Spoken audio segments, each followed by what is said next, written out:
खबर आपको देंगे। पंजाब हुकूमत ने ईद कुर्बान पर शहरियों को बड़ा झटका दे दिया है। बकरा हो, बैल हो या गाय, अब शहरियों को इन सब की खरीदारी पर टैक्स भी अदा करना होगा। छोटे जानवरों की खरीदारी पर 500 रुपए टैक्स वसूल किया जाएगा।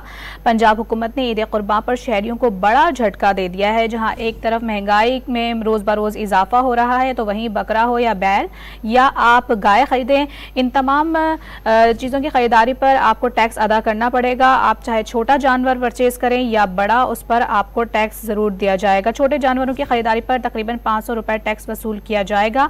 और आपको ये बताते चलें कि पंजाब हुकूमत ने ईद कुर्बान पर शहरियों को ये बड़ा झटका दिया है और बड़े जानवरों की खरीदारी पर तकरीबन 1000 रुपए का टैक्स अदा करना होगा।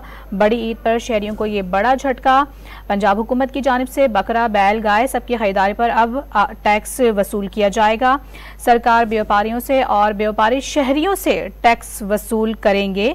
छोटे जानवरों से 500 रुपए टैक्स वसूल किया जाएगा। सेक्रेटरी बल्दियात पंजाब डॉक्टर इरशाद की जानिब से बताया गया है, जबकि बड़े जानवरों पर 1000 रुपए टैक्स अदा करना होगा।